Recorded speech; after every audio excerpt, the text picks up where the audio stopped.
Ladies and gentlemen, welcome back to a fresh new episode of Missin Curfew. I'm Shane O'Brien, as always with my boy, William Scotty Updog. How are ya? You're back in one piece, I love it. And our boy on the West Coast, Jimmy Scoops Broadway Hayes. I wish I was on the West Coast. I'm a little East Coast this time, but boys, the way I was skiing this week, you would have thought I was on a ski team in high school. Right, I strapped on those skis, gave myself a little balance check, said to the boys, right to the top. Let's go. Not even like where you go like right to the Black Diamonds, or did you start on the Groom Blues? That's because that's what I prefer. I was a Groom Blue guy. Yeah, that's well. Right to the top, Jimmy. How big was the top? It's not that big. It was a smaller mountain in New Hampshire, but for 15 years off the skis, I felt like I was buzzing. It was almost like my skating stride. It got the job done, but it was not efficient. I always thought you had a nice long stride, powerful. I thought when I played with Broadway, Jimmy had choppy, a little choppy. Yeah. It was choppy. I looked like that guy from Happy Gilmore, like skating on the back check. Get that Mr. Gilmore's jacket. He'd have those fucking Bauer 7000s, just super stiff laces all over the place, just fucking, just working the fucking sidewall, trying to get pucks in LA Broadway. Yeah, you gotta that's what it is. You gotta play a grindy game. You gotta look grindy. Speaking of high though, Obes, I was in Park City, and I wasn't so high in Park City, but I was definitely on top of the mountain for most of the trip. I went skiing twice. Yeah, I went up to you told me to go hit Deer Valley, which was juice. Skiers only. It looks beautiful. It's a skiers only. Skiers only. And when the snow has been it's hit or miss. The snow has been in Utah. It's been a drought there, I think, forever. But those nice Groom Blues. I was up at the top of that fucking mountain, and I went down, and on the Groom Blues, I was always looking for the little jumps or the little space on the side where you can see, okay, this is where you got to go get a little bit of air. Yeah. And second day, I'm with Christina, and I'm cruising. I'm feeling good. She'd always be a couple steps behind me, right? And I hit this little jump, Jimmy, and little did I know, past the jump, there was another jump, and I landed on the right ski. The left ski was nowhere to be found, and I did fucking 3 or 4 flips, front first, over my head. Oh, nice yard sale, glasses everywhere, bucket flew off. Everyone's dying laughing. They didn't even ask me how I was feeling. They were just I got cocky on my last run of the day. It was actually like a snowstorm the second day, so the goggles are all fogged up, getting the snow, and I'm getting cocky. I'm starting to feel myself on this mountain, and I'm following my buddy who's good. He did not tell me there was a jump, and the big 6'4" frame went for a nice yard sale. Oh, Updog, it's great because the boys at Big Canyon asked me, like, "Where's Updog? You didn't play Friday, you didn't play Sunday." I'm like, "He's in Park City." They're like, "What kind of skier is the Updog?" I'm like, "He's a good skier, obviously great athlete, but he goes a little Buck Diddy out there, if you can imagine." They're like, now all the boys are dying. I'm like, he goes full Updog. I got one speed, and I look good out there. Hey, I was gonna say, both of you guys, I saw your picture, Broadway. We're gonna get into some style in the NHL in this pod. So by both of you guys, Updog, A+ style. Yeah. Broadway, A+. You wore the bucket. I appreciate the safety. Oh, bucket I needed it. Nope. You gotta have the bucket. Updog, my favorite picture or Instagram story, you had the goggles on the helmet and the shades on. That's National League level. It had to. These white little 6 shades, I'm like, those are nasty. Where'd you get those? Those are like a 70s retro version ski. I bought them for myself for Christmas. Hey, Broadway, what about... Are you a gloves or mitten guy? Because that was my big question to my skier friend. He told me I had to get mittens. I went mittens only because last year I was in Aspen, and I was up there for... I might have been up there for 2 hours on the first day, and my fucking fingers, Jimmy, were so frozen, it almost ruined my whole trip. It can ruin your They don't get cold or thawed out till like the next day. It's crazy. Sitting around a fire and cooking food, like making sure you're just around hot. That's why you got to bring that's why you bring the flask. So now I got these sick old school. It looks like a Rawlings fucking catcher's mitt are my gloves, and actually they're badass. But they're like they're a snowboarding glove. It's hard to even use my fucking poles. Hey, poles. Broadway, I know the Updog was kind of on a family trip. So, but what about that sick cabin you had there? Was it rocking after the slopes, or are you still on the wagon? Oh, Did you fall off? Or I'm still on the wagon, but my friends were we were playing that card game Asshole, and then we were calling it the windowsill. He has like all these different types of shades, and when you were the asshole, you had to wear the worst set of shades, and everyone had the sunglasses on at the table. It was awesome. It was a great time up there. How's your girl? Is she a good skier, Christina? She got good style. She's a veteran skier. She's been around some really, really fine mountains in the day. Yeah. She lives a good lifestyle. Yeah, she looks good out there, and she's got a good stride. Even after a baby, she can hit those slopes and hit them hard. Yeah, I'm glad you boys had a good time. I'm glad you boys are here in one piece today because I was always a little concerned when your two line mates had skiing, but I'm glad you guys had a good time. Boys, let's dive into Let's it. get into fucking it, hockey. I mean, there's five hockey games tonight. I mean, there's plenty of reasons why my girl's probably not happy with me. Watching hockey's on top of the list right now. Like, she's pretty cool about it, but it's the best. I always tell my wife I'm working. I'm always working. Yeah, see, now you have a full excuse. You're a media guy. You actually are fucking working. Yeah. Right, I'm but working. I got to watch everything. Let's start with the thing we dove in with last week, and we're veteran guys. We love it, and there was rumors with Jans up. He not only did he play, he scored his 100th goal. I thought it was fucking amazing. What were your thoughts on it? I think Bill Zito was trying to poke the wrong bear in this situation. I think what happened last week was an eye opener for what not to do within your group, because a lot of the people in and around the Florida Panthers, talking to some of the players, talking around to the league and their player and the players in the league and the media. Keith Yandle is a guy you're not going to take out of the lineup to start the season, whether he's on a 850 game consecutive streak or not. You play that man, and lo and behold, Jimmy Jans goes out, scores his 100th goal of the year of his career, and they fucking win the game. Thanks for coming. Joel Quenneville gets a win against his Hawks, and fucking see you later. Broadway, what were your thoughts on it? Did you text Jans or anything, or have you heard from him? No, I haven't heard from him, but I texted him congrats on the goal, because it's just like looking back on it, Quenneville's a guy who loves his veterans. So that's what I was saying last week. There's no way that was coming from him. And I think the Boston bookie, knowing Yandle's from Boston, knew he was going to score as well, because he wouldn't let me find that bet anywhere online, because there was a guarantee he was scoring on opening night with all that drama going leading into that game. He took the Yandle prop bet off the side because he knew the Iron Man would get in there and get the job done. I know FanDuel would never take that prop bet off, but my bookie was. Yeah, never. FanDuel's always got the prop bets. Yeah, so to Jans, I got the This Guy Fucks t-shirt on day up, because there's a lot of guys in the NHL that are doing the fucking, and Keith Yandle's one of them. And just a little fact, because we're all ex-Florida Panthers, I don't know what's going on in there, because we tried to get somebody from the team. I think they tried to get Jans, and I think maybe Jans said no, but on the power play with my boy Cooley yesterday, and the Florida Panthers organization said no one's available to talk. So is that even allowed? I don't fucking know, but I think this is so ridiculous. Since when did they become the fucking? They said nobody would be. They said nobody would be available till Wednesday. Wow. So I guess you might be able to get COVID through the microphone or through the phone. Well, because social media just rocked that Zito's world. I think that's put him in the lineup. I love it. I think it's great that it rocked his world. Welcome to the NHL. Yeah, Bill Zito's like, talk about your all-time backfire here. I'm taking some fucking heat already. But Jans, good on you, buddy. Absolutely did the fucking this weekend. Yeah, good job, Jans, you fuck. Boys, I've been watching these. How about the bench reaction when he scored? Yeah, good point. It was the boys were fired up. That was awesome. See, that's hockey right there, Jimmy. It's perfect. Like I was so happy. He was so fired up, obviously, but just seeing the bench, it's one of those cool moments. It's almost like that Stamkos one when he scored. Everybody's pulling for that guy that night.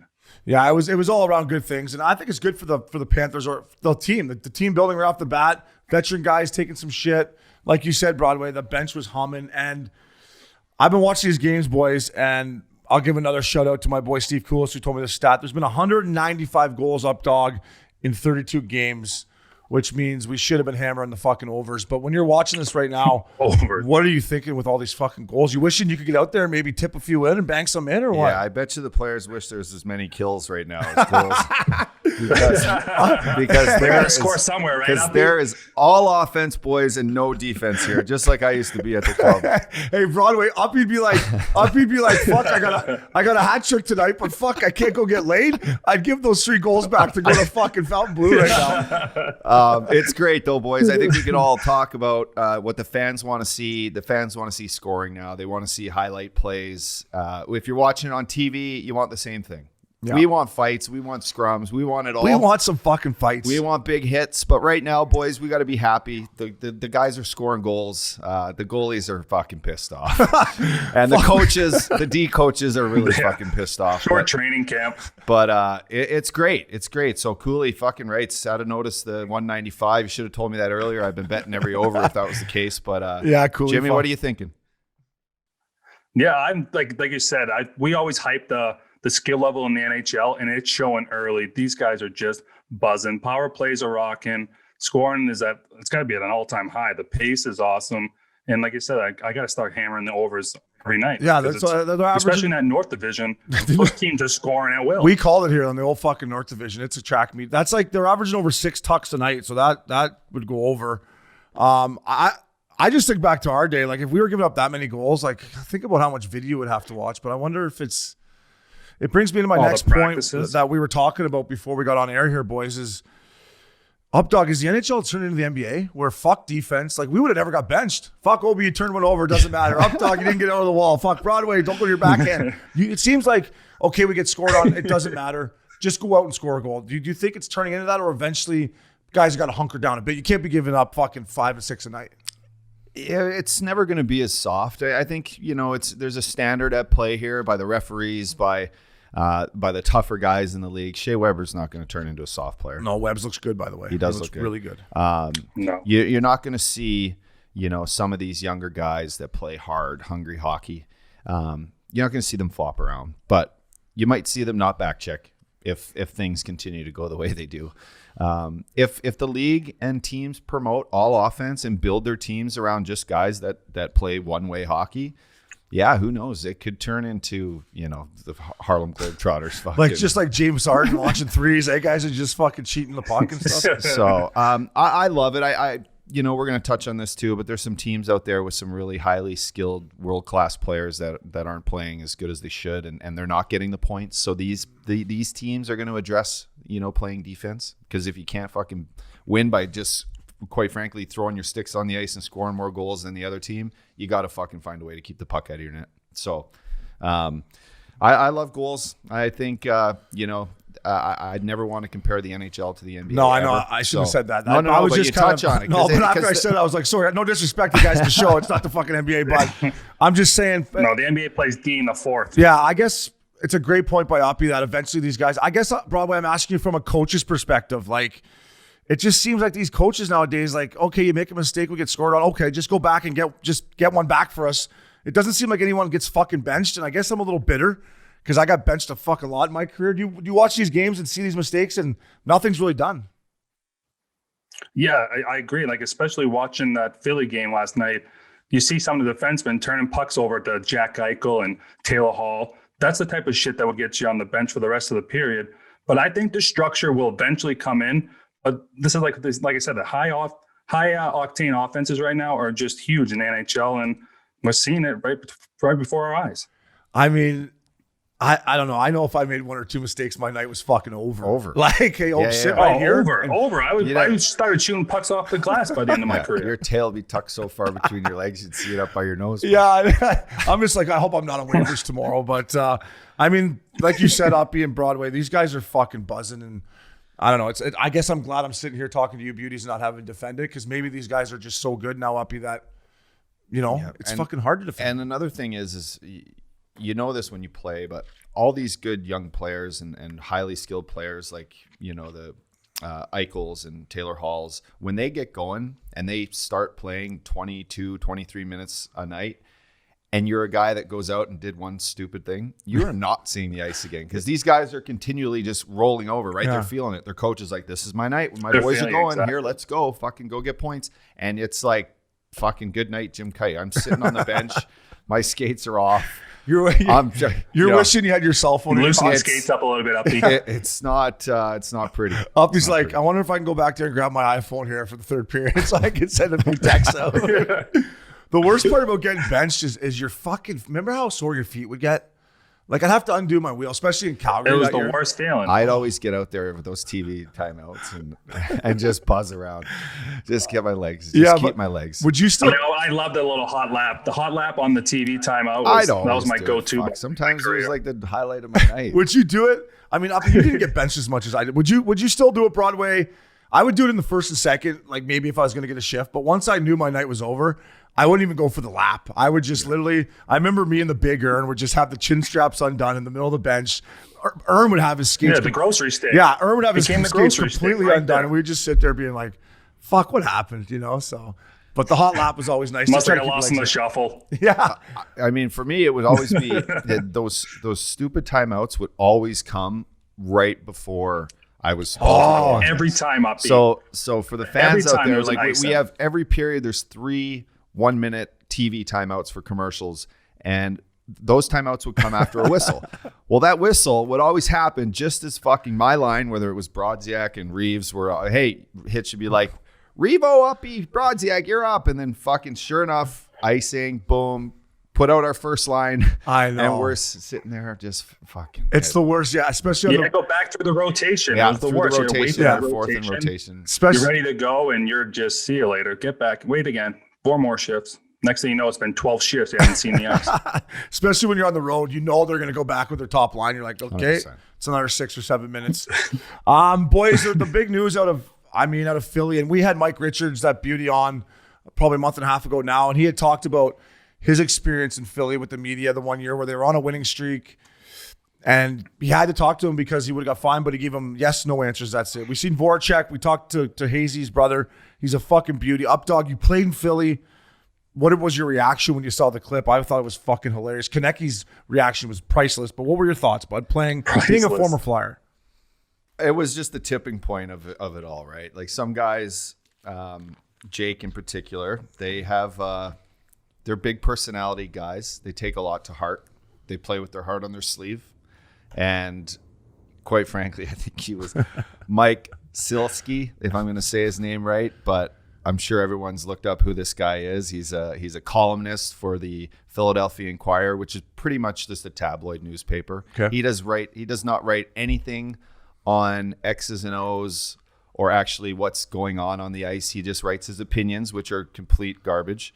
And to quote some of his tweets before, he's literally said, like, I think Jake Voracek should be traded for Katie Smith, which is like the national anthem singer in which is a little things like he's a weasel is what he is. That's what Voracek called him too. So he tweeted that up. He tweeted that, and then he says the fall of the Philadelphia Flyers is all because of Jake Voracek, in my opinion. Like things like this. Jesus. So what I like about the situation is Jake gets to use his platform and his personality to fucking get back at the guy, which in this case, they're both grown men. They both probably handled it, just the way anyone would in a conversation or a fuck you match. And Jake's just got fire, and I think it's great. I think it was great for the league. I think it was great for what could be, players realizing now that, you got to walk the fine line with swearing and stuff, but you can voice your opinion. Yeah. Hell yeah, this is your life. Go for it if a guy's fucking chirping you like that. Broadway, before we get your opinion on Uppy, how was the media to you in Philadelphia? Did you have any run-ins? I mean, you were a fan favorite, I know that, but how was it for you when you were playing there dealing with them? Was there certain guys that you would have liked to told, fuck off, bud? No, there wasn't actually, Obi. There was numerous times. Our team was built to drink. We were built well-oiled machines, to drink, to enjoy both sides of hockey on the ice and with your guys on your team, having fun in all other areas of being, a pro athlete. But no, they like me, and it was a lot to do with maybe the way I played or the way I wasn't a top 6 guy, so I wasn't a first overall pick for the Philadelphia Flyers, right? Like so. I was a piece of the puzzle there. I wasn't a Danny Briere or a Timonen or, Carter, Richards. So I wasn't, supposed to go get 30, 40 goals and all that stuff. But I played hard, and I think that's why I got the respect from the fans and them. But if they're not on your side, it could be hell. And what we've seen with Jake is just, fuck this, enough's enough. Yeah. I'm taking this into my own. I text him after, because Hartnell sent me the message, and Hartnell's doing pre and post game for the Philadelphia Flyers, and he sent me this laughing, right? And I play with Jake in Columbus. I think the guy's hilarious. He's one of the funniest fucking guys. Your brother would probably say the same thing, right, Jimmy? And then he's like, Uppy, I had enough. And in his broken English text messaging voice, it's like, he's like the fucking guy. He knew it was coming. Like he's asking me those questions. He's know I'm going to blow up. So I love it. I think it was great. I thought it was great. It went around. People who aren't even hockey fans saw that clip now, and maybe they're hockey fans. So good for him. Yeah, it's huge too for the NHL, because like when you do interviews in the NHL, there are a lot of like the cliche answers. And my brother said this Voracek has no problem speaking his mind. And he's a guy that has taken some heat in Philadelphia, and he's an NHL All-Star. He's one of the best players in the league. And I don't understand how people attack those type of players, but it was really funny to see him give his 2 cents to this guy. Yeah, it was great. Like you said, for the personality of the game, which hockey players, we talk about a lot on this pod up. So it needs more. And Broadway, you're a fun-loving guy, so I don't know if it happened to you. Was there anywhere in your career that you maybe ran into a media guy where you wanted to tell him to fuck off and maybe you didn't, or wish you did? I never really had media guys all over me, but I remember when I got traded to Boston, the first interview there, some guy had the balls to ask me about Whitey Bulger case, and I was like, man, I'm fucking here to play hockey. I'm not here to shoot the shit about Whitey Bulger's investigation right now.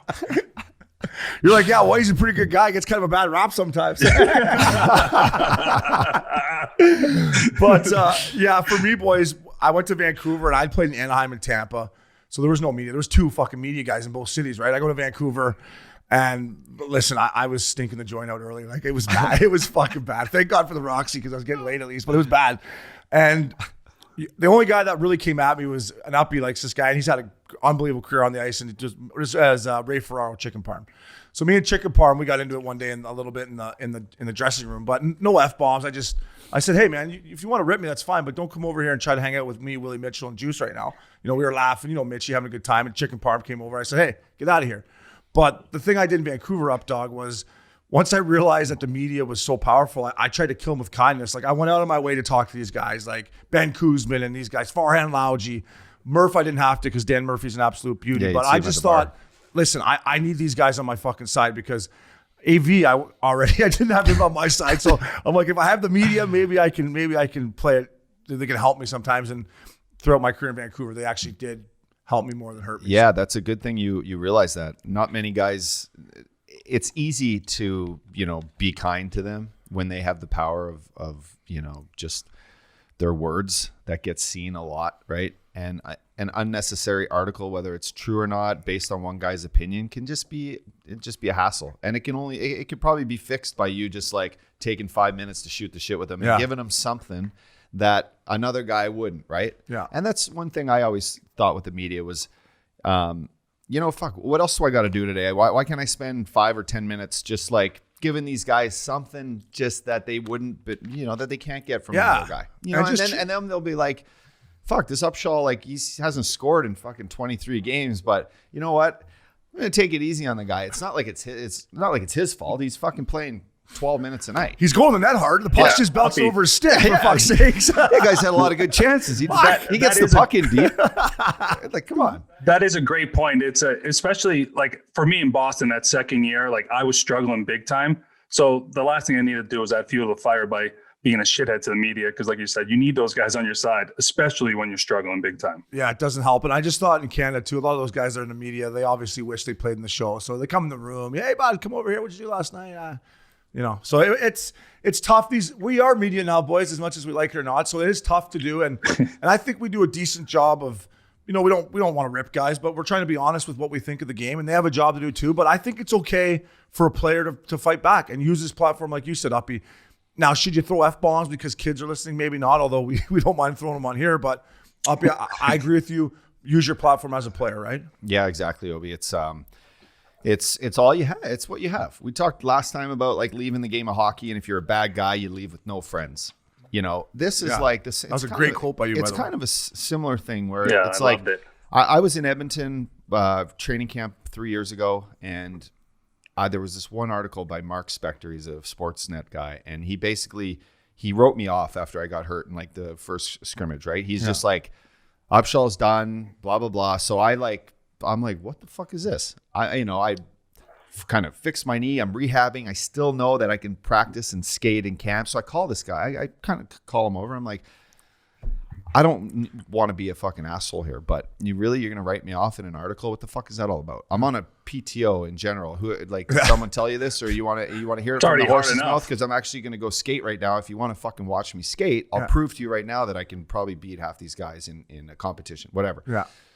The guy's like, kind of looked at me as in like, fuck, I can appreciate where you're coming from, and I handled it good. And then like in the next day after I started skating, I remember a little media scrum wanting to interview me to ask how I was.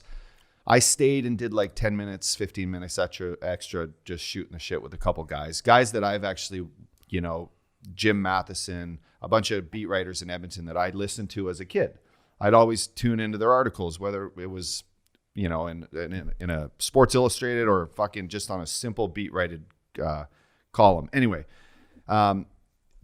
JJ, the team services guy for Edmonton at the time, came up to me and he's like, Connor and some of our younger players, if they could see what you just did with the media right there, it would change how the media write about them all the time. They just don't give them anything that they don't ask for. They don't give them more. And basically I'm like, well, listen, I got nothing else to do. I'm either going to go leave here and go sit in my fucking, the condo I'm at right now, or I'm going to hang out in this nice dressing room. I don't mind shooting the shit with these guys. Like, fuck, I've been around this for room's 50. nice. I'll hang out here all day. I'm like, I'm taking this all in right now. This could be my last fucking year. So for sure, I enjoyed it. And it's like, younger players, if you're out there listening, like the more you give these guys what we just said, kind of the better that's going to be for you. And that's just a message that you might be better off to hear younger than older. Yeah, I agree. And if you're a player and you got something to say it. I mean, don't get in a fuck you match with them, but you're in the NHL for a reason. And I couldn't agree with you more. And from a coach's perspective, we got a little more media news here. My boy John Tortorella, Torch, can't help himself. Loves popping off. Loves telling people to fuck off. We all know the situation with Pierre-Luc Dubois. He signs a 2-year, 10 bananas deal. It's a player.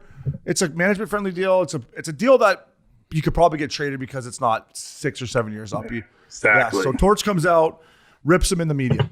My question to you, beauties, is we can use Torch as an example, but these superstars nowadays, Christopher Stieg came on and said, the Torch has to change the way he treats his superstars. Can you still call guys out if they're your superstars? Do you handle it in the dressing room? What do you think about Torch's comments? Our boy Steger has a lot to say he's a beauty. about everything. Yeah, and in particular, though, he's been sounding off a lot lately on the NHL, like protecting their younger guys. And I don't know what it is with him. Like he wasn't given everything. A guy like Versteeg, he worked for a lot of the things he's done. He's 2 cups, fucking 30-goal years. He's a hell of a player. I don't think these young kids need any more babying than they're already getting. And I say that, I wasn't babied. A lot of the guys my generation weren't babied. Right now, these kids, they come in from junior hockey where, you couldn't have been hard on them in junior hockey. They come into the pros. A lot of the older guys can't like properly break these guys in, which I mean, like, hey, throw me some fucking tape. Hey, like, hey, sit on the shower grate. Yeah, hey, sit on the shower grate. Hey, stay on the fucking bus till everyone's off. Yeah, don't stand up, rookie fuck. Yeah, don't fucking eat before the fucking veterans on the plane, shit like that. You can't really say that to these kids anymore. And I don't know. A coach wants to sound off because a guy's putting himself above the team and he's making $5 million and he's 20 fucking, how old is he? Yeah, 23? 23, I think, or something. Torch has every right to do that. Whether the guy's going to handle it the right way and be a better player for it, or he's going to completely fold and this will never leave your room until you fix it, that could happen. I don't think we need to tell John Tortorella how to coach. I think he's whatever he does is done methodically and fucking he says what he wants to say and it's worked in the past for him. So I think it's going to make a kid like Dubois tougher. If he can fucking come out of this and be stronger and have a voice and play well and help his team win, other teams see that. Other teams realize, that he's this tough-skinned kid and he's going to be able to fucking, be a leader on your team and fight through adversity and help younger players fight through adversity. If he folds, he folds. I agree.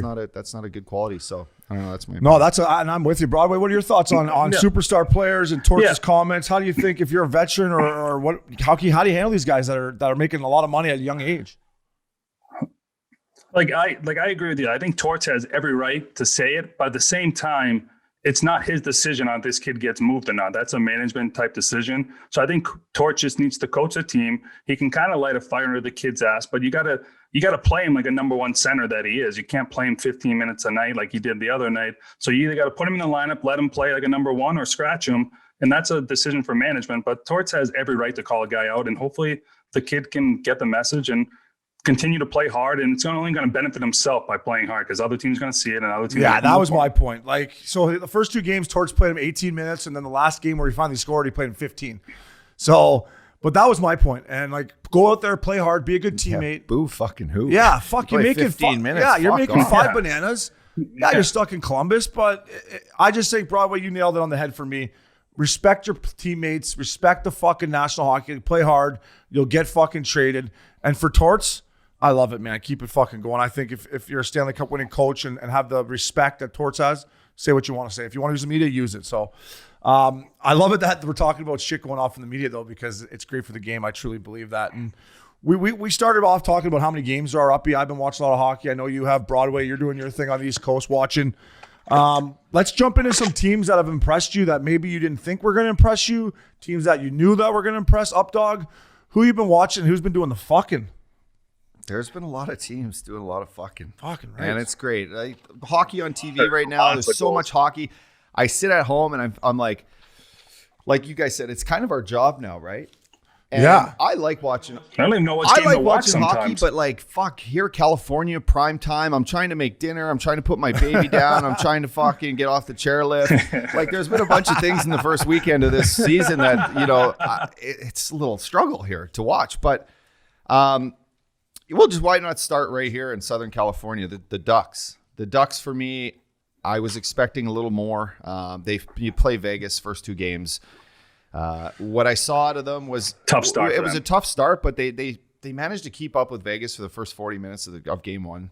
Game 2 hung with them for a little bit, but they're playing a much better team with personnel, coaching, goaltending, depth.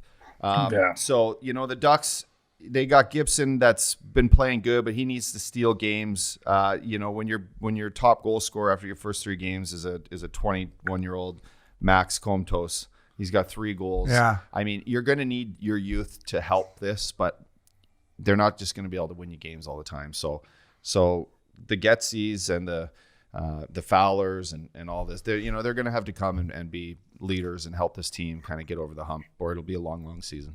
Yeah, I agree. And I'm going to piggyback just on the Ducks real quick. I thought they hung tough. Dallas Aikens is a great coach. They've got good structure. I like to see Getzlav maybe on that first power play unit to start off with. But anyways, who knows what's going on. But they hung tough, but there's definitely reasons for concern there. Broadway, who do you like, or who haven't you really liked so far in this young season?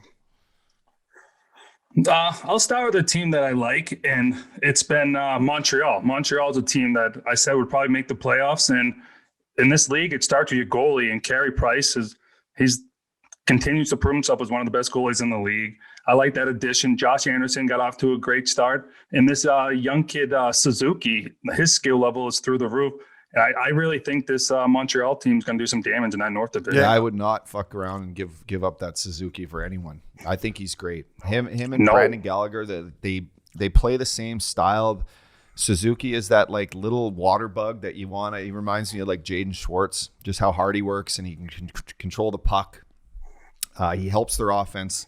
And then, like our boy, we talked on it earlier, Shea Weber is still... The Webbs, he looks he's good. He's still mean and fucking... he scored a goal last night, which was great. Sneaky.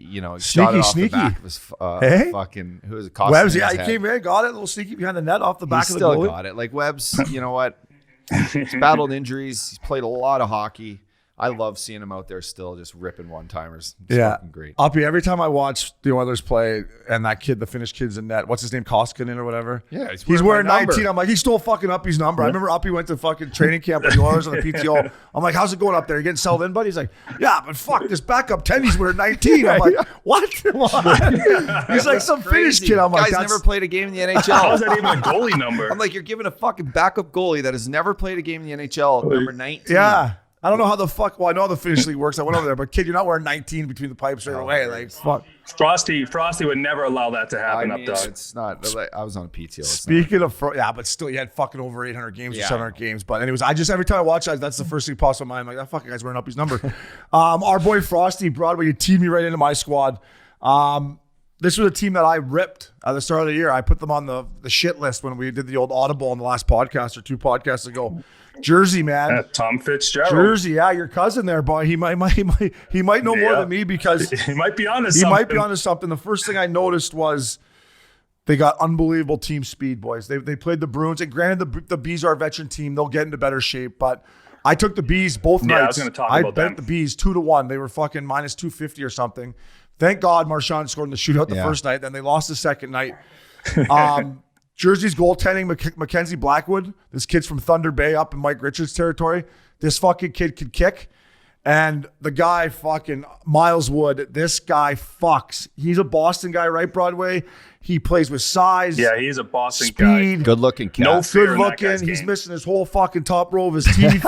I'm like, It looks like James if you know Franco. this guy, let's get him a fucking this guy fucks t-shirt because I love that guy's game. And listen, I'm not saying Jersey's going to make the playoffs because they're in that East Division uppy, but Broadway, your cousin Fitzgerald, he might know what's going on. That team has surprised me. And real quick, uppy, the Oilers. Fuck, we don't want to hammer on them. It feels like I hammer on them every week here, but I watched the Oilers play the Canadiens last night. They lost. They need to Yeah, figure they it lost out quick. back-to-back games. If you're McDavid, how patient can you be up? You're a good Alberta boy. What's going on there? Is it too early to press the panic button with the defensive game and how they're playing? Or It's a situation Northern Alberta's faced here for a long time. Blano's It's been over a year. I get texts from my family. Blano's I get texts from my friends. I think they've won at home. Their last 60 games at home is embarrassing. Their statistics are really, really bad. I think their winning percentage is 20% or something at home. crazy. When you have two of the best that's not players in the league who both score 100 points a year, you need to learn to play some defense so you can win games, 2-1, 3-2. When you have a coach like Dave Tippett, and I don't want to put this all on the coach, but he's a very structured coach. I don't know why he can't get these guys to buy in. I know the personnel on the back end was not addressed this year. Darnell Nurse being your highest paid defenseman at $5.6 million. You bring in Tyson Barrie to help the power play on the back end. He's not a two-way defenseman by no means, so he's not helping out the defensive side of things. You need to structurally have these glue guys or the fucking hardworking blue-collared players on your team, on your bottom 6 forwards. You need these guys to do more. Yeah. You can't just have McDavid out there 100%. doing everything. Their depth is horrendous. That should have been addressed. Kenny Holland's not the GM of the Detroit Red Wings anymore with the personnel like the Detroit Red Wings had. But he does know what a defensive core, a good one, looks like, and he hasn't put it in Edmonton yet. And I don't know how they're going to fix this soon, and they're in trouble. Yeah. And you're right, up. We can't put it all on the coaches. I'm going to put it on their scouting staff a little bit too and their player development. Like, bring in some of these guys that fucking know how to play defensive hockey. Yeah, granted, they got to learn at the NHL level, but it's not just Holland's fault and Tippett's fault. It's the whole fucking organization. I don't know who's scouting for them. I'm not saying I could do a better job. I look at that whole organization. I'm like, I think their scouting needs to be better. I think their American League system needs to be better. Like, these kids come up and they just don't do it. But Broadway, you're our East Coast guy. Before we move on, Pittsburgh, what have you thought about Pitt? They won their third game in the shootout against the Caps. I got them out of the playoffs to start the season. Is there a reason for concern in Pitt? What have you seen there so far? There's lots of concern in Pittsburgh, and you just said it with Edmonton. Their depth, to me, is just not there. I think Evgeny Malkin has struggled to start here, and their goalie, Jari, who was an all-star last year, I played with in the minors, who I think very highly of, he is struggling big time. They need to figure it out. They have the guys like Tanev who can play that shutdown role, but they need to figure out their top end, their top six situation, because it's all looking like they're banking on Crosby to get 3 points a night. Yeah, I agree. And that was my concern. And your boy in that Jari, that's how you say his name, right? How is there any reason concern for him? I mean, they trade Matt Murray to Ottawa because this guy they feel can be the guy. It's a shortened season. Are you concerned about him at all, or will he bounce back? I mean, he's only played 2 games, but his numbers are horrific. But he's a guy I think can bounce back, and Pittsburgh needs him to bounce back big time because they need to stay in games. They need to win 3-2 or 2-1 here because their depth is just struggling. And that's what, if it's going to come down to that, they're going to need a big time goal. I agree. Yeah. So hey, listen, boys, we know it's early. Fuck. We're 4 games in. We're just talking about it because we've been watching a lot of hockey. It's 4 games in. There's lots of time left, but just from a short sample size, we're on the same page a lot about teams that are playing well and teams that are playing well, and hockey's back on. It's fucking milk carton time, boys. I know it's only been 3 or 4 games, and I know throughout my career people would have thrown me on the milk carton, especially at the start of fucking seasons. But let's do the milk carton segment. I'm gonna go first. Milk carton. I'm gonna take some heat, maybe. But fucking the first overall pick, Alex Lafreniere. I'm throwing you on the milk carton, kid. I know it's only 2 games. Maybe I'm being the big bully veteran, but you're playing in the bright lights of MSG with nobody in there, but you're still playing MSG. Lafreniere, you'll probably score tonight, you fucker, but I'm putting you on the milk carton. First overall pick. You got to get her going. Up, dog. Who you got for your milk carton? I got the Edmonton Oilers whole organization. Top to bottom. Top to bottom. Top to bottom. You're in northern Alberta. I know it's cold up there. We need some winning hockey in Alberta. We need the Battle of Alberta to be an actual battle. Yeah, because Calgary looks good, by the way. So let's go, really boys. Good. Tip. It's not all your fault, but I need to see more out of the structure that they play. You need your best players to be the guys playing on both ends of the rink. If that's the case, you'll compete every night. You might win games fucking 2-1, but you'll get some points and you might make the playoffs, and we might get to see McDavid win a Stanley Cup. Yeah, fuck. I mean, well said. Broadway, we got the milk carton fella. Well, I'm going to stick with the hometown theme here, Uppy, and I'm going to put the Boston Bruins 5-on-5 play. They have yet to score a goal 5-on-5, and that is just not going to cut it in the National Hockey League. We touched last week on how specialty teams is going to be huge. They've got some shorthanded goals. They got a dangerous power play. They are missing David Pastrnak, who is a 40-goal scorer, and that's huge, but you got to score goals 5-on-5. So Boston, figure it the fuck out soon. So I like it. The boys coming out of the gates throwing a couple organizations on the milk carton. Fuck the players. We're putting the whole players. We give the players credit. It's only 3 games. Yeah, in, right? I agree. But that's true. Lafreniere, we need to do more. I mean, I got him to win. I took him fucking to win the Calder Cup or the Calder Trophy. Let's go. Yeah, and I guess I put Lafreniere because my boy Stutzel, he got his first one the other night. This Russian kid Kaprisov, a beauty too. Whatever the fuck his name is, he's fucking good. He is fucking good. Uppy, can I ask you a question? Both of you guys, should he be able to wear 97 because of McDavid? Does it not matter? I don't know. Is it stupid? He wears 97. I'm like, fuck, that's McDavid's number. Or it's not like Gretzky and 90. If he's going to put 3-point nights and score OT winners, hell yeah.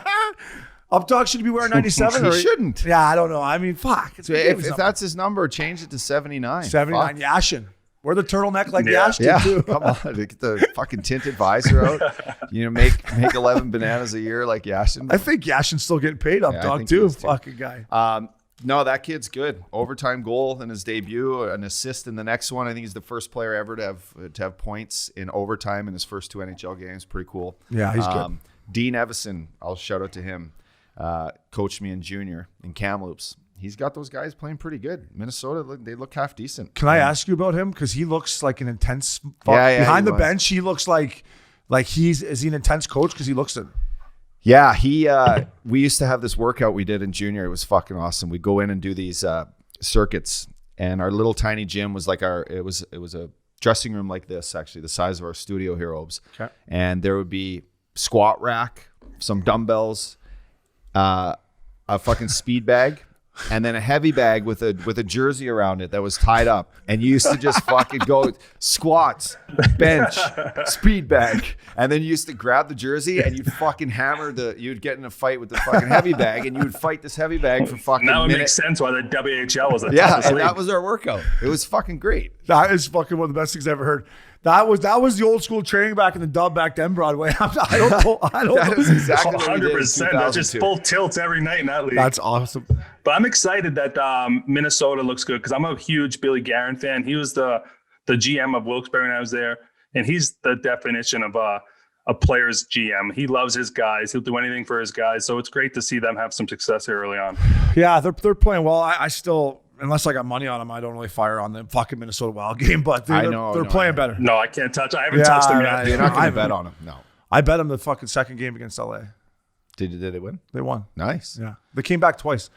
But boys, watching these games, and I know I'm an old fucking guy that maybe did this too much, but every year it seems like less and less scrums in front of the net, and like battles, and teams are losing, and they go to the front of the net, the whistle stops, and nothing happens. Like if you're down 2-0, fucking get in there and give a guy a little whack or something. Like Myers took a penalty last night, and I actually ended up getting like a Twitter battle with this guy in Vancouver. Good. Yeah, it was great, but it did put him down. On Yeah, Kachuk, it did that put him butt down end, you 5 loved it. on the 5-on-3, which isn't perfect, but fuck. I mean, Tkachuk's right in your blue paint. Fucking give him a shot. Uppy, should we need more of this? Do fans miss it? Do you miss it? Or I'm just a dinosaur that wants to see some fucking stinky gloves? It's a dying breed, Obes. But your feelings, which are very emotional on this topic, because that's how you played, and that's how you want to see these guys play. You don't want to see a guy like Tkachuk take advantage of being in front of your goalie and whacking extra, whacks after the whistle, and not knowing that if he gets here and wants to stay here, it's gonna hurt. Yeah. That is hockey. You're not gonna injure a guy by giving him fucking a couple cross checks on the arm or on the wrist or in the back, like in front of the net. That's just get him out of there. It's like it's in football when there's a fumble and everyone fucking jumps on the ball and then fucking you can rip a guy's eye out. That's what being in front of the net in hockey should be like. And I think we're reaching when we ask for, a little bit, the refs to let that go because they're trying to change the game. No, you're right. But fuck that. You know what? You got to play hard. But there was a pretty good scrum in that Detroit-Columbus game yesterday with Werenski and Larkin, and it was a funny story because I guess Larkin actually left tickets for Werenski's parents for the game, and then to see those two guys drop the gloves with a minute left was. Have you guys ever fought any stuff. of your buddies in a game? I did in junior. Did you? Yeah, I don't know if I have. I had one in Boston. In a line brawl. I fought that. I had a cheap shot on a kid in Calgary, and then Garnett Hathaway was on the ice, and he grabbed me, and then he looked at me like, "We doing this?" And I was like, "I mean, fuck, we're at Boston Garden, the gloves are off. We have to fucking at least act like we're doing something." Like all my fights. We got in a fucking full line brawl after line brawl with the Moose Jaw Warriors when I was in Kamloops, and it was a trip where a lot of the guys got like the flu, and we didn't even have fucking 3 lines to begin with. And sure enough, fucking one line brawl happens. And then the next line goes out, and I was faced off against a D-man who I played World Juniors with in under 18 with Nathan Page. Oh, yeah, D-man. Yeah, he played in Wash. And World Juniors. He had a good young career. Yeah. But sure enough, looks at me, are we doing this? I'm like, fuck, everyone's doing it. We're fucking We don't have a choice. Let's go. Bucky's down, throw the hair back, fucking get in there, throw a couple. Yeah. But yeah, and then you always just see a lot of the tougher guys who end up fighting their buddies. It's sometimes it's part of the game that needs to happen, right? I'm sure he looked at him and fucking right in that scrum and just said, "Fuck you." We're going, like, it's in the heat of the moment. It happens. Yeah, I mean the heavyweights, like they started. They started. Yeah, I think of guys. The 2 guys that jump out to me that would fight their best friend, their brother, fucking whatever, is 2 of my favorite teammates is the Big Earn, Brian McGrattan, and Trevor Gillies. They would fight. They didn't care. That was their job. For me, I fought my ex-teammate Tarnasky because Hordichuk was there and he didn't want to fight Hordy. So I'm like, Tarno, I'll fight you. So I was kind of helping him out. Like we had a good belt, but Hordy would have fucking pumped Tarno. Like, and Tarno knew that. And buddy Garrett Hathaway, by the way, this is when I first got sent back down to the jungle. He went to like Brown or something, didn't he, Broadway?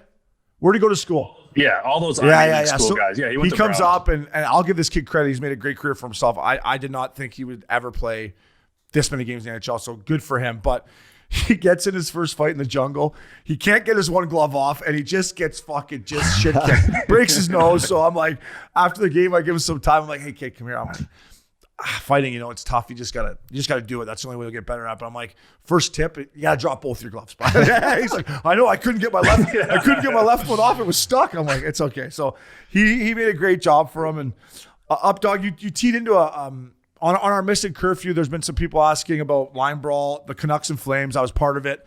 It was 7 years ago yesterday. It was one of the things that I thought was disgraceful by Bob Hartley. We were out of the playoffs. Vancouver at the time was leading their division.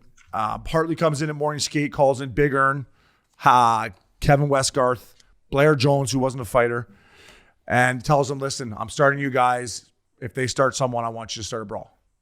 So Big Ern comes out of his fucking office like a kid that just saw Santa Claus. Right? He's like, I'm like, what's going on there? And he's like, we're going tonight, big boy. We're going tonight. So I go to pregame nap thinking, holy fuck, all right. How come you didn't start? Yeah. I'm like, so who the fuck am I going to have here, right? I'm like, maybe I'll grab Bieksa or whatever. Like, I don't know who I'm going to grab. I come to the rink, I'm not starting. He starts Ladislav Schmidt and Chris Butler. So I'm like, this guy hates me so much that he's not even risking me getting beat up. Because he doesn't want me to have the He doesn't want me to have the limelight of being. I know. Right? So he's like, I'm not even giving Obi the limelight of being on the 5-on-5. So before I get into that, I went out the night before with Peter Gurgis till like 5 a.m. because I thought I was going to play 4 or 5 minutes, which I was averaging all year. Fuck, we had 4D. I played like 25 minutes. I was dying. But anyway, so obviously Torts, he can't help himself. He starts. And we all know how it went. And then Torts is yelling at me on the bench. He's like, how do you play for this fucking guy? I'm like, I don't want to play for him. I think he's a fucking loser, Torts. And Torts is like, I'm like, I just sit here. He's a fucking idiot. And Torts is like, I'm coming down. You tell him I'm coming to intermission, boys. And in Vancouver, where our home dressing room is, there was a door that's no longer there. That where you would get like your stitches, dentist chair. Yeah, it was in the middle. Yeah. You went to Cutlass camp. It leads right to the fucking spare dressing room. So I got kicked out at the end of the period because Cassian was chasing around the ice. I'm like, I can't fight. Like the coach told me don't fight. We only got 4D. I was like, I was already getting put on waivers. I'm like, I really can't. So I'm sitting in the dressing room. Period ends. Torts comes fucking in the dressing room, boys, and he would have had Bob Hartley. Big Ern got in the way. It would have been pay-per-view, me in the dressing room, Hartley, Tortorella, fucking toe-to-toe. To this day, I'm like, Big Ern, you fucker, why'd you stop that? So some people wanted to hear about it. That's how it went down, and then Torts was just going bananas. I'm like, Torts, there's a hockey night in Canada fucking camera right there. And in all honesty, Brad Richardson was on that team, and Torts got suspended, and they tanked the rest of the year. And I just thought, from a perspective of being a part of the Flames, I thought it was a Bush League move. We were bad. Yeah. It was just, but yeah, it's a funny story. I almost saw Hartley, Tortorella. Just added to another list of things you hate about Hartley. I know, fucker. Put me out there for the. Yeah, Hartley. I can't believe, though. You could fucking write a book on this guy. I can't believe you got fucking 55, O'Brien. What number are you wearing? 55. In Calgary? 55. Yeah. You got him on your fucking, in your lineup. And you want a fucking. You want a brawl. You want the fucking fireworks to go off in Vancouver. That prick.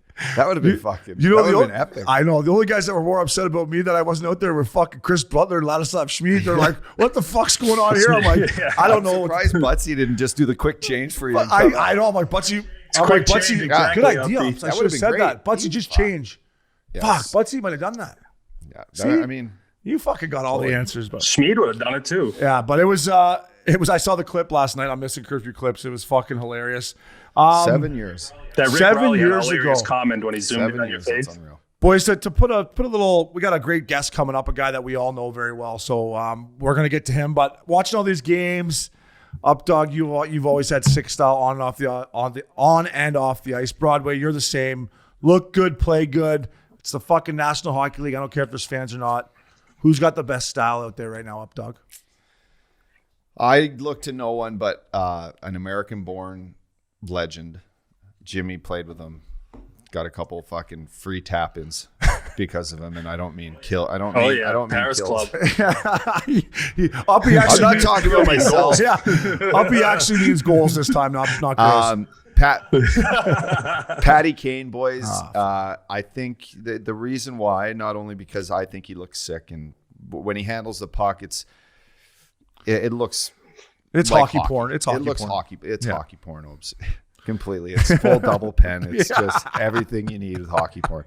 And he couldn't help himself, Broadway. Basically, I see younger players now come up. And, you know, when I came up, it was guys wanted to look like Marcus Naslund, or Stevie Y, Pavel Bure, Peter Forsberg. Those were the guys you wanted to look like and play like. Now, the Austin Matthews, you know, the Jack Hughes, the kid in Anaheim, Zagras, they want to be Patty Kane, and it's evident. And I think that goes to my brother. Yeah, fucking Kevin Hayes. So anyway, my guy's Patty Kane. What do you guys got? I mean, I can't believe your brother didn't want to have your style, Broadway, but who do you got? No, Patty Kane had a little more skill. Like you said, Uppy, Patty Kane invented the socks over the back, and that's what all these young guys are doing. And I think Austin Matthews looks sick out there. But speaking of guys you look up to have sick style, for me, it was Ryan Getzlaf. He's such a big guy. He rocks the no visor. If I had two good eyes, I would have loved to rock no visor, but I couldn't rock no visor with only one eye. I did not know until this podcast how much you love Ryan Getzlaf. You're gonna come out here after he's done playing. We're gonna play golf with him. We'll get you a fucking signed jersey maybe too, because he was your favorite player. Yeah, it's his. I love Getzy too. Broadway, I'm just impressed with that. And you say about the socks over the skates, it's so true. Kane was the first one to do that, and Taves. When we had our battles in Chicago and Vancouver, Taves would always he'd call me a cancer and a fucking whatever. You're drunk. And I remember our second year we're playing him. He does the Kane with the top, and I'm like, listen, bud, look at you, following Kane, buddy. I'm like, get your own fucking style out here, you fucking. And then they ended up beating us out in the playoffs. So joke was on me. I'm going sickest style in the National League. I got two guys. I'm going my boy Ryan O'Reilly. I have the fact daddy, his shin pads. Shocker, I know. He's my Ryan Getzlaf. His shin pads to his skates. He's got the little tongue, the no visor, the beard, the C, and he's just throwing a lot of sauce out there. And my second guy, and this was a guy that I wish I could have been in the NHL. His style was sick. Jumbo Joe Thornton. I think his style is still fucking unbelievable. He still rocks it. What about a defenseman, Obes? Because you're a D-man. Fuck, D-man, good call. I know. I was a D-man. That's a good point. I mean, I think when I watched younger, like Chris Pronger, when Prong had the tongues out, I did that in junior. I couldn't really pull it off. I did it great the one flow year. though. Yeah, you need guys with good flow. Yeah. So I mean, for a guy on the back end, Brian McCabe, Caber, I always thought had sick style in Toronto. Left-handed shot, wore Bauer gear. Eric Carlson's one of the guys that jumps out to me. Little fucker. But I would say if there was one guy I would say, and I love this guy's Brian McCabe. Caber had sick style for the Leafs. He had the mohawk going in warm-up. And Caber was great. Caber would come down to San Antonio with me when I was with you boys. You guys were up in the show having fun at fucking Updog's house. I was down playing 3-on-3s. And Caber would always take me for dinner. And so I would say Brian McCabe. Good question, Upstone. He was a good dude. Yeah, great dude. So, boys, hockey's back. We're starting to find our stride here on the season. I love you boys. We got a great guest coming up, so stay with us. Welcome back to Missin Curfew Updog. We got a special guest here, a guy that all three of us Broadway we know, we worked with. It's JB Spisso, and he's JB has over 30 years of experience transforming individuals into leaders. He's a veteran of the United States Army with 26 years of service, including 10 years in special operations with the elite 75th Rangers Updog. We could go on and on about what JB, what he's brought to the table, what he's taught numerous athletes amongst, us in the NHL, the NFL. I've had a chance to work with him for a couple training camps.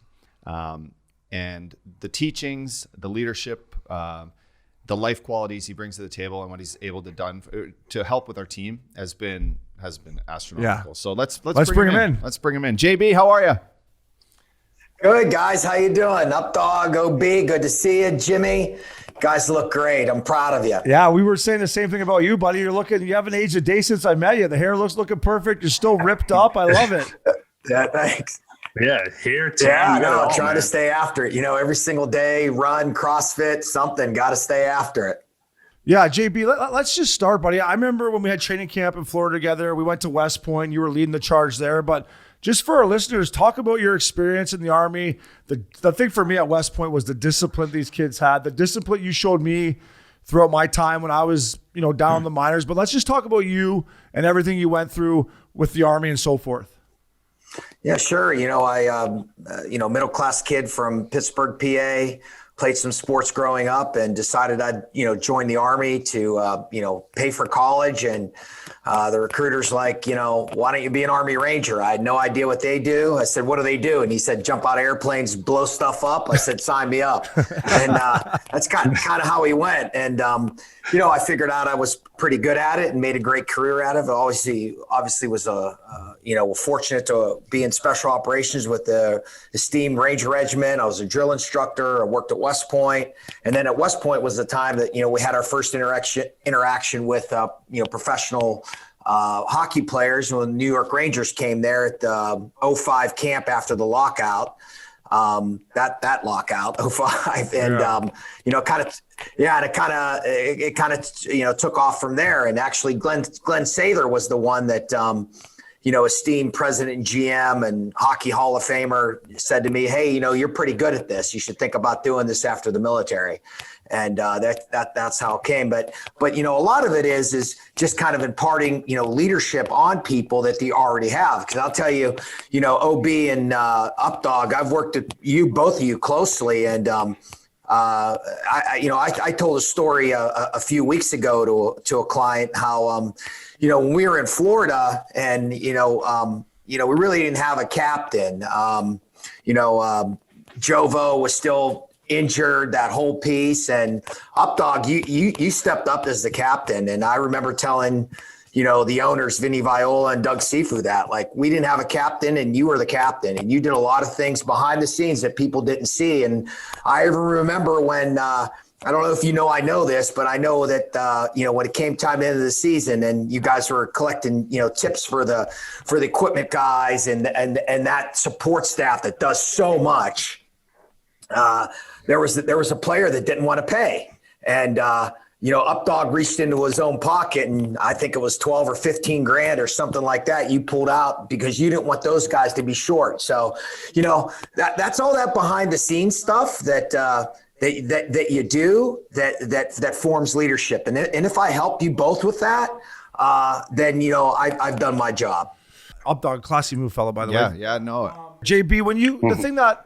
When you came down for the young kids in that organization, buddy, like the way you would handle them you would come down once a month and talk to them and the stuff you did, it was so good as a veteran guy to see what you did for those young guys. Did you really enjoy working with the younger prospects and teaching them just teamwork? And because you know how it is in the American League, guys can be selfish. They want to get to the NHL. And you taught them, hey, do the right things and eventually you will get rewarded. No, I loved it. I loved doing it at all levels. I loved it in the NHL and I loved it in the AHL. I loved it in college as well too. But you're right, in that AHL, the AHL sometimes, can be a little bit of a clunky league, right? That and these guys are trying to like show their best because, they obviously want to get to the NHL and they want to stay there. But when they lean on that developmental process of, continuing to, work hard at their craft, continue to trust the leadership, continue to put forth the best effort. And eventually those things will come. And, I remember talking to a lot of players and, a player said to me, I don't know, when I'm going to get there. And I said, you're going to get there. when you get there, you're never going to come back. So that's what you have to continue to develop in the AHL, so when you get there, you don't come back. JB, you just touched on how like some teams go without a captain. In Florida, that situation, our captain was injured. What qualities, for especially some of the teams are naming young kids as captains, what qualities do you think these kids need to be a successful captain at a professional level? Well, Jimmy, you know how it is, right? Many times on teams, what do? We just take the best player and we put a captaincy on him, right? And sometimes that's very, very difficult for that single person. So what happens is it almost has to be a leadership group, right? So the captain and the assistant captains and even those players that aren't wearing a letter, right? They can kind of surround themselves with the group to say, okay, this is the chemistry that we want to have. And so of course it's, being selfless, having integrity, and being just a great human being. Like, I go to both OB and to Scotty, they both take me out for dinner or lunch, breakfast, whatever it is, always paid. We're always professional, and we're always trying to help people get ahead. And those are kind of the keystones that you want. The other thing is that, everybody's not a vocal leader, right? Like, Crosby, Barkov, they're not always, oh, come on, boys, let's go. But, it's that lead by example, but it's also having a timely word, knowing what to say, saying, hey, Jimmy, what's going on with you today? Are you okay? It's all part of that. So it's all part of that leadership and learning. So I always tell, like, a young captain that gets, put the C on, Connor McDavid, let's just say, right? Young guy, best player. Connor, surround yourself with a great leadership team that can help positively infect the right chemistry.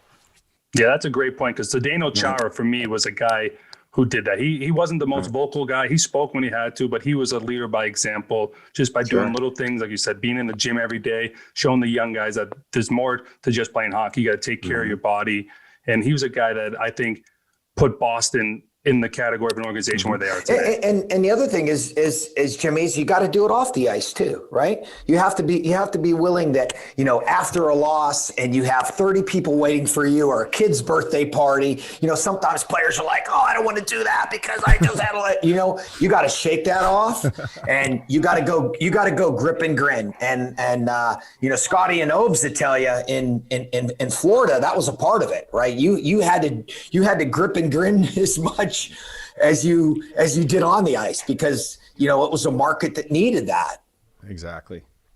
JB, a reason I love sports so much, and as a kid growing up, you were always part of a team, and in the military you were always part of a team in the military, and that was a big reason why your transition of teaching leadership qualities and qualities of work ethic and how to treat people and how to get the best out of people relates a lot to what a hockey room was. To many of the listeners out there, not every player in the room is a leader. A lot of the younger guys, might be good listeners, but you were around our team daily for my tenure there, maybe 2-3 years. You started to get to realize all the different personalities. How do you take on a kid that, maybe isn't going to be the leader, but he's worked extremely hard? Like, how do you mix all those things into one bucket to help, like, the team get to, like, the next level? Is it something that, the coach sits down with you and says, hey, you need to work with this guy, or do you just kind of look and feel like, okay, these are the guys I can pick up, I'll take these kids out for lunch. I'll tell, Obi to take out this younger player because he needs a little, like, uplift.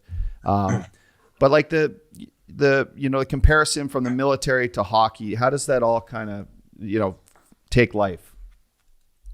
No, that's great. And, there's so many similarities. There's so many similarities between a military team room and a hockey locker room, right? You have people from all walks of life who have gotten there through, different aspects. And what happens is you have to find that group that enables that talent positively. Like, for example, when you have a player come to your team, why was he chosen? Well, he was chosen because he was talented and it can help you win. Great. Right? So what you have to do is you have to find what uplifts that person's talent. Now, not everybody reacts the same way. Up dog, you might need a pat on the back. OB might need, a little kick in the ass, whatever. A wake-up call. So what happens is, though you have the same standard, you have to find what positively raises that person's talent. You can't take a person's talent and beat it down. Now, of course, even at the professional level, you have to call people out, say, hey, you know what? You're not in the lineup today, and this is why. But once you do A, B, and C, you're back in the lineup, right? And that's the thing that coaches make the mistake of, is they're not clear in their communication. It's a little bit wishy-washy, right? people don't always want to hear the truth, but they tend to trust those that deal in it. So when a coach is very clear and saying, this is where you need to be, and once you're there, then you're back in, and then things go very well. And so, I used to just sit and read the tea leaves and look at the players. And, body language, as you know, body language can say a lot. You guys know from, playing in Florida, if a guy comes in, he's got shorts and a t-shirt on, his baseball cap on backwards, flip-flops, and, that was the same clothes he wore the night before, something's up. Something's up.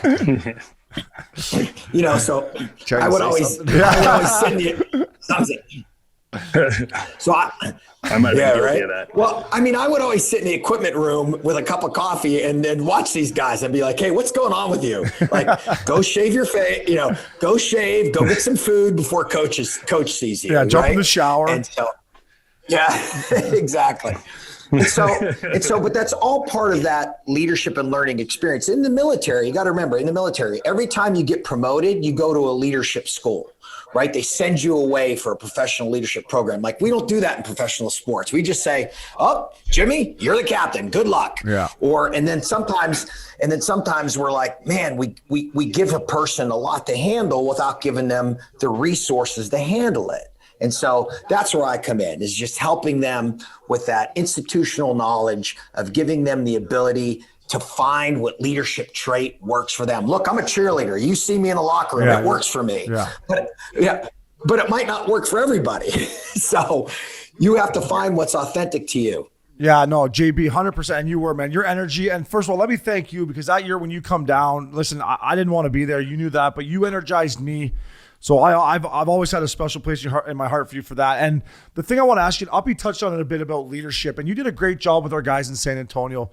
But if a kid is listening to this podcast and he wants to be a leader, but he's not vocal, he doesn't know how, what's the first step to leadership? Is it doing extra after practice? Is it helping a teammate out? Is there one thing you can start to try to work on your leadership ability? Yeah, it's being a great teammate, right? To being a great teammate. Like, a lot of times, like at the college level, like say a senior and is in line and a freshman comes in and he messes up a drill. Like, I always ask the senior, I said, okay, the freshman messed up the drill. Are you going to correct him, or are you waiting for coach to correct him? Now, a real leader says, hey, kid, come here. Listen, coach wants you need to look a little faster. Hit that mark. Coach is going to get you. So that it's being a great teammate, number one. So that's what you have to do. The military uses this battle buddy concept all the time. Like, we never let anybody go anywhere alone. We're always eating meals together. It's this teamwork concept. Why? Because that person might save your life. So that's what you have to do. So if you're new to the game, and again, and listen, I know we have the rookie parties and all that, and that's fine. But I'm not a big rite of passage guy. Like, if this young guy makes a team, and he can help you win, the sooner you bring him into the fold, the better off you're going to be. I had young men that would pass Ranger selection that come to the Rangers, and some of the sergeants would want to reselect them. And I was like, hey, I need his gun in the fight right now, because he might save me, and I might be able to go home and see my family. And OB, I want to tell you that that time in San Antonio, you were an amazing leader, not a good leader, an amazing leader. And I know that's not quite where you wanted to be right then, but you kept a positive outlook. And I got to tell you, you were as much a coach on that team as the coaching staff. And, those are invaluable leadership traits that you've learned throughout your life. And then you put them into place where you could have been completely different. You weren't. You said, you know what? I'm going to build a foundation for success. And if I can impart some of this on somebody, then that's how I'll be remembered.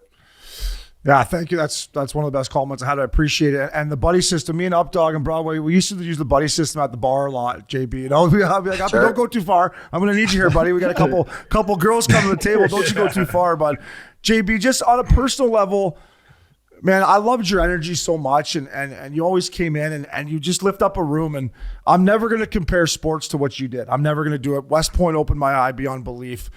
But was there a point, maybe for some of our young athletes or players that are not playing right now, was there a point throughout your basic training, whatever, where you were maybe like, you know what, fuck this, or made you stronger? Was there a point where you said, I can do this, I got to make the decision right now? No, I talk about when I was in Ranger indoctrination program, and there was about 300 guys that were big, strong, fast. I was this 18-year-old scrawny kid from Pittsburgh, Pennsylvania, and guys were quitting left and right. They were trying to make people quit. People were quitting on their own, and finally, I had to say, all right, you know what? If they're going to cut me, they're going to cut me, but I'm not going to quit today. And, I have to dig in. And I also want to talk about so mental toughness is learned. So, if you're a young athlete, you feel like you're not mentally tough, that's okay. You haven't learned it yet. And you can also lose it. So you have to continue to grow your mental toughness throughout your life. I'll tell you, 2008, I was in Afghanistan. I was a sergeant major. I was super fit. I was the leader of my team. And about halfway through the deployment, I was there an entire year. About halfway through the deployment, I was like, I'm not going to make it another 6 months. I remember, leaving my hut, getting ready to go on a combat patrol, and I took a knee outside. It was like the 1st of July, 2008. The sun was beating on me. I had, 80 pounds of gear on. And I reached out to a mentor, and a lot of you guys know Tom Rennie, right? Tom Rennie was the coach of the New York Rangers then. He's now the, president and CEO of Hockey Canada. And I reached out to him and I sent him an email. And I remember he sent me an email back and it said, impossible is not a fact. It's an opinion given by those that have not made themselves in adversity. So basically he was saying that, you have made yourself a winner. You have made yourself a leader because you've put adversity around you. So all these young players coming up, you're going to have adversity. Look at last season. Are you going to be back playing? Some teams are playing, some teams aren't playing. You just got to continue to grind through this. So that's what you have to do. So find somebody else you can lean on when you're having adversity. It's mental toughness is like a muscle, right? You have things to work on in the summer, building strength, getting faster, working on your shot. You can train that's a great JB, point. It's a great point by you too, buddy, because when you came into my life, and I'd been in the NHL for 9.5 years. And one of the things that got me there was my confidence. I never lacked it up. You know that. I thought that I was 8th rounder, but I was going to play. All of a sudden I go back down, and I remember I get called back up to Buffalo halfway through the season. And I was like, holy fuck. I was nervous for the first time in maybe since my first game. So to your point, it can come and go, right? You may have to find it to get it back to where it was. Mm-hmm. Yeah. No, and you have to, and as as veteran players, like sometimes your role diminishes a bit too, right? Like, so, you're playing 18, 19, 20 minutes a night. Now, maybe you're playing 12 minutes, then maybe you're playing 6 minutes. Like, all of you have gone through that, and you have to find, here's the other thing I'll tell young players, and you've both heard me say this, be a superstar in the role asked of you. Yes. Now, that doesn't mean you have to like that role. And that doesn't mean you're not going to continue to be a top pair defenseman or a starting goalie or top 6'4". It doesn't mean that you can't strive to get there. But whatever role they put in, be a superstar in that role. And that's how you have to take it, especially when like look at you three. I mean, like, only 750 players play this game at one time professionally. Are you kidding me? Yeah. This is the best of the best of the best right here. So, no, JB, JB, that is such a good point, dude. And you came into my life about 4 years too late, because when I was in Vancouver, I was fucking worried. I'm like, all right, I'm at the end of my 1 year deal. I need to play minutes. I need points. I'm getting fucked. But if I would have just looked at it, okay, play your 15 minutes. And be the best that you can be at that 15 minutes. Opposed to, I was like, if I don't play 20 minutes and get this many points, I'm going to have to take a pay cut. I'm not going to be able to go to Bonnaroo with Updog because I'm not going to be able to afford it. But your thing is embrace the role you have and be the best 15-minute defenseman out there, right? I had to do the same thing. And as humbling as it was, maybe it was because I spent so much time with JB in Florida. Where JB, I was paid to be more than I was ever actually more than I actually ever was in Florida, just because of, the injuries, and then, paid to score and fell back into a checking role. And then, I went into the summer that year after an off year, and I was making fucking $3.5 million. How are you? And I go in And it's July, and then it's August. And now I'm starting to call around, and I'm like, fuck, I'm calling, old trainers, Frosty, is there anywhere you can call, like, just to give me, can I speak to a coach and just tell them, like, I'm in good shape and I want to come in, and I'll do whatever. I'll show up. I'll try out. I was just looking for a tryout. Yeah. But as humbling as that was, it was, a light bulb went off and said, I want to still play in this league. I'll do whatever I can, and I'll be a superstar in whatever role there is for me. Yeah. And the role at the time, Hitchcock called me, Ken Hitchcock, who, his reputation speaks for itself for his leadership and what he's been able to do with his teams. And he said, listen, I need you to come in. I need you to compete for this fourth line spot. If you're healthy and you're dedicated, it's yours. But I can't give you a contract until probably the day before the fucking season starts. Yeah. And I was like, fuck, I packed my bag over. So I grabbed a couple sticks, a shirt and tie. I said, I'm going to go make that. No, and honestly, Uppy, and they still, I remember you called me and you said, they signed me, but they gave me a two-way.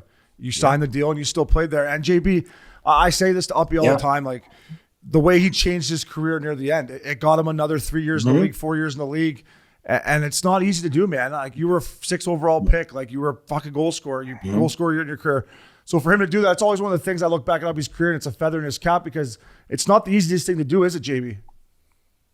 No, and he went through that injury and battled back from that injury, and he found that superstar in your role. And then Uppy, you were humble enough, and I love Hitch, and what I love about Hitch is he tells you the way it is, right? And sometimes you don't want to hear it, but again, people tend to trust those that deal in the truth, and exactly. He was very, very good at that. And what you did is you said to yourself, you know what, I'll take this role. And this is what I have to do. And even my last role in Afghanistan, like it wasn't this superstar gunfighter role. We were training this advanced combat training team, and I knew there was more in me.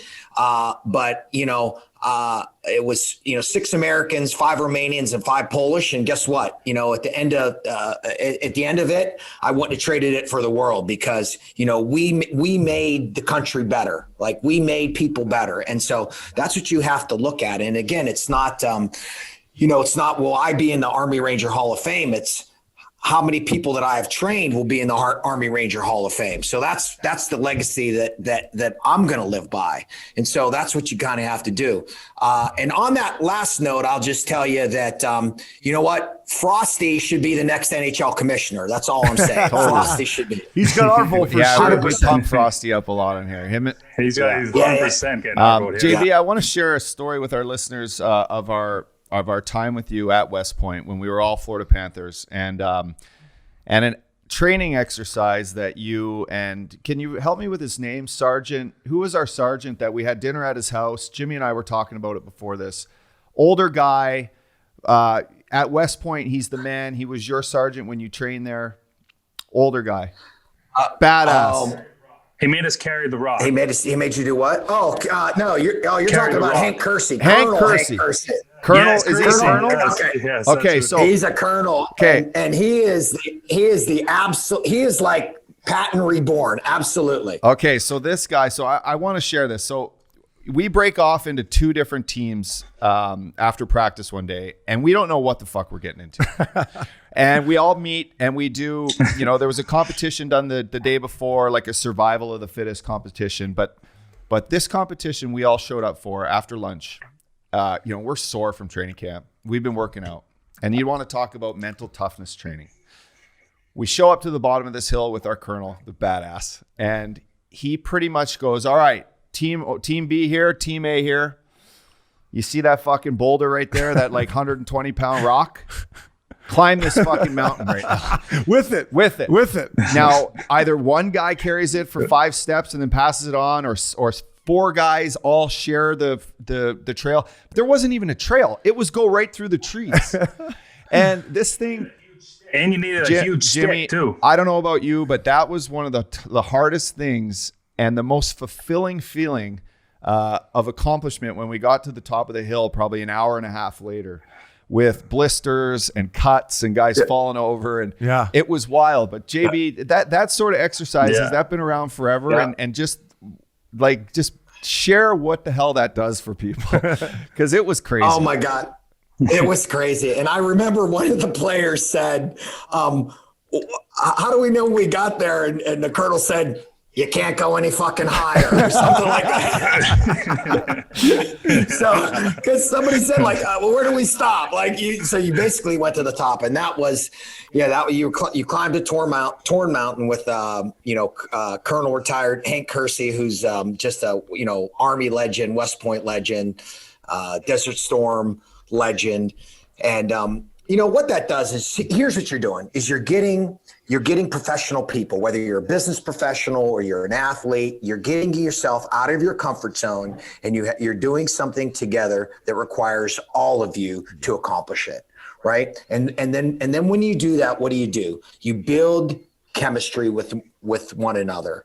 And both of you have been in great locker rooms, and both of you have probably been in some shitty locker rooms, right? And that locker rooms are all about the players in the room, right? The coach has to kind of manage the culture to make sure it's healthy, but it's all part of you.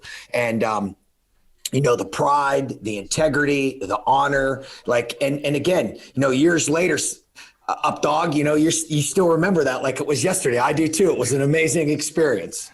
Yeah, before Bobby, I'm gonna turn you over, ask JB a question. The thing I noticed about that was I'd been on a lot of teams at that point, JB, and first of all, it was another reason why I wanted to make that fucking team so bad. I mean, the real reason was to run around fucking South Florida with you. But when that NHL team bought in JB, first of all, I thought, wow, good for JB. Everyone respects him because you got millionaires with egos, and everyone bought in. And sore hips. Sore hips. I mean, there was teams I played on, JB, that would have said, fuck this. I ain't carrying that rock up the fucking hill.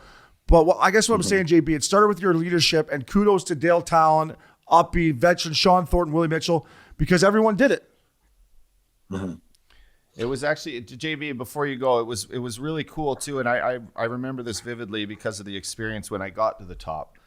But when we got to the top that year, we gave out letters for our team for leadership. We put the flag up first, right?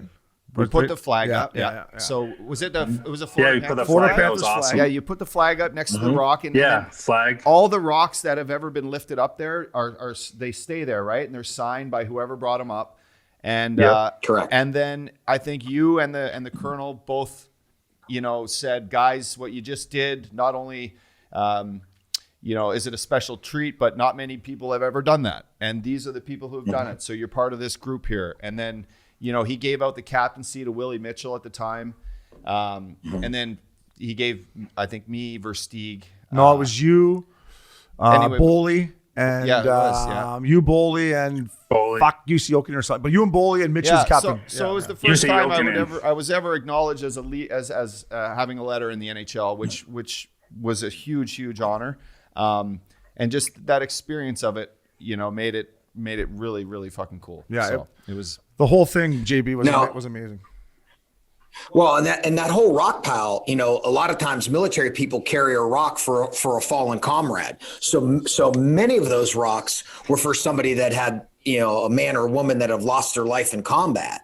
So it was a very, very special place for you guys to get up there, well deserved. And I want to tell you, Willie Mitchell is an outstanding captain. Like he, him and I had a great rapport with one another, and we would sit and he was so good at reading the tea leaves. Very, very good at reading the tea leaves. Like, move Barkov here, move Yager here, like whatever it was. Oh, yeah. He really knew that and brought a lot of leadership and experience for sure. Yeah, Mitchie Babe's the man, and he's nice to sit on the plane with too, because he would talk for the four-hour flight. Yeah.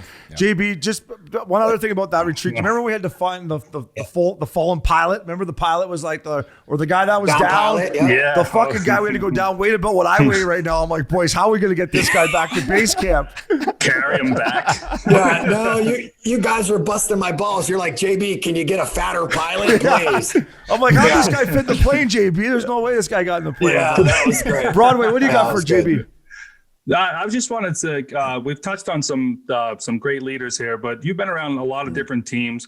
Who's one of the most impressive guys that we haven't touched on that you think is one of the best leaders in sports? Well, I mean, I always go back to Sid because I've seen him a lot, and I've seen him What's great when I worked for the Penguins, I had all access. So I saw them in like a playoff game, like lean over to a veteran player and be like, hey, listen, you can't be offsides there, but say it in the right tone.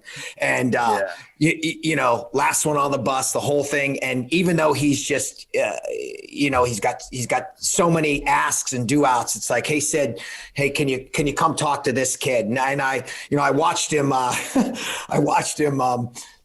to this little, 7-year-old player. His player's mom is there, and I think the aunt and the kid was crying, and Sid's in this $3,000 suit. He takes a knee. He's talking to this kid, and the kid's like, I didn't think I'd get to see you. And Sid signs his jersey, and he asked the kid if he played hockey, and the kid's like, yeah, but I'm not very good. And Sid was like, I wasn't very good when I started, and I was just like, I'm sitting there thinking, this is it. And when people want to know the NHL, that's it. That's the other side. And that's why the NHL has to continue to do that, because there's a side of the NHL when people see it, all of a sudden they're like, they love it. They're like, wow, this is amazing. And it's all because of all of you. One of the new up and coming leaders that I love is Alexander Barkov. I was, Bark. Yeah, I was for him at captain, even before they gave it to McKenzie. I said, you should give it to Barkov. And, he's, I've watched him, and he listens and he learns and he wants to be great, and he's a wonderful human being. And I think that's all a part of it, right? That's what you want to have. And, and there's so many little touch points about even all three of you, that's it. It's not just, again, wearing the letter. It's how do you affect other people's lives? Absolutely. JB, there's something we've been talking about. I want to get your opinion on it. It's the Keith Yandel Ironman streak that's going on in Florida right now. There's been stuff he's going to be in and out of the lineup through a guy who's been in a lot of situations like yourself. Do you have any feelings on it? What's your thought on the Yandel thing? How would you handle it? Just give us your opinion. Yeah. Well, I have the strong opinion on this. I thought that Florida wanting to bench him was a mistake. I was open about that. I met Yandel. So it was the year that he signed with the Panthers. You'll have to help me out there. Maybe 2015. Yeah, that sounds right. And it sounds right. And I remember we signed him. Eric Joyce, by the way, who's the director of hockey strategy for the Toronto Maple Leafs. This guy doesn't get enough credit. This guy's a genius, Eric Joyce. I know Joycey. He Boston guy, West Point graduate, Harvard graduate, and let me tell you, when he was in the Army, he was in the fight. He wasn't back at reading some book. He was in the fight, like gun running out of ammo kind of fight. So brilliant and should be a GM. So if you're an owner out there listening, you need to find Eric Joyce. But I remember we signed Yandel, and then we're like, hey, can you come to the draft? And he takes a red eye. I think he was still in Phoenix there. So he takes a red eye from Phoenix, comes to the draft, and we don't even have a jersey for him. We just have the draft jersey. And he's like, no problem. He puts it on, and he does 15 interviews, and I thought he was a wonderful guy, wonderful young man, wonderful leader. And you know what? If you don't want to play him, you're making a mistake, because that Ironman streak is wonderful. I know the plus minus is, we can get hung up on plus minus, but what's Yandel do? He logs minutes and puts up points, right? Yeah, plus minus is the worst stat in hockey, JB. You're right about that. Let's not get caught up on that one. 100%. But yeah, it's something we talked about a lot, and to get your opinion on it, you're absolutely right. To play that many games, and what you just said about him when he first got the organization was huge. And JB, we love you. We want to keep doing this longer. You have a new book out. Tell our listeners, for our listeners out there, just talk about it. Yeah, it's fucking amazing. Yeah, I got my book. I actually sent you to a copy there. Jimmy, if you text me your address, I'll send you a copy too. My book's called Warrior Leadership: Steps to Success for Leaders on the Ground. I only made it 135 pages, so OB, you'll be able to get through it. I know Thanks, buddy. I appreciate that. No, I'm just kidding. No, I love it. But what it does is it's just short stories about leadership and gives you takeaways at the end. And so if you want to learn to be a better leader, pick up the book. There's great places to tab. You can get it right on Amazon, Warrior Leadership, Steps to Success for Leaders on the Ground. You can get it on my website at jbsleaders.com. And gentlemen, I am honored to be on your show. I appreciate it. And anything I can ever do for you, I got your 6. Yeah, JB, we'll do this again for sure. And another guy I want to say that. you helped out with a lot before we let you go here. He's playing the show now. Is Mackenzie Weegar. The year I was there with him, Weeks had a tough time, and you would help him out, and I would tell Weeks to listen to you. So I know I still can stay in touch with Weeks, and your name comes up. So he's another kid you can put on your list of you helped him get to the National 100%. League. And like I said, we could do this for 100%. everybody. Let's get you back on. 100%. Stay safe, and thank you for everything you've done for us, buddy. Thank you. Thank you guys so much. So talk to you guys soon. I appreciate it. Hoo-ah, Hoo-ah. JB. Thank you. Hoo-ah! Thanks, brother. Fellas, another great show snapping around with you boys. And thanks to JB. I mean, what an unbelievable story up, Doug. Yeah, JB Spisso. Everyone, I hope you got a chance to listen to that. There's a lot of great qualities that guy brings to the table, leadership wise, and he's left his mark on a lot of good young players, Obi, like us. Yeah. And Broadway, what'd you think of JB? He meant a lot to you as well when your time in Florida, correct? Yeah, JB was great to have around. He's a very impressive guy, like you said, tons of energy. And I'll always remember sitting on the plane with him, having him sit down next to me. He would take 10 minutes and he would tell me some crazy stories about being an Army Ranger. And he was an awesome guy. Yeah, so thanks to him. We'll get him back on again. He's an absolute beauty.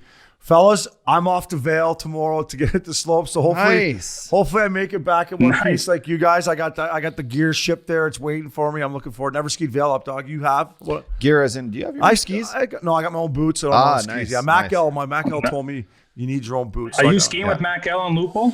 I'm skiing with my girlfriend Christina, and then Mac L may slide down from Aspen. I'm not sure, but I'm going to see the Goebel, Andy Goebel out there. That's savage. He's a fucking unbelievable skier. So hopefully I make it the back. best. Yeah. I got a spot for you to go for the best steak sandwich you've ever had. Okay, I'm off carbs, but I'll have this just a steak. How's that sound? I think I could drink there. Nice. All right, boys. As always, enjoy the hockey. Our listeners, bet the fucking over. You guys are beauties. Love you, boys.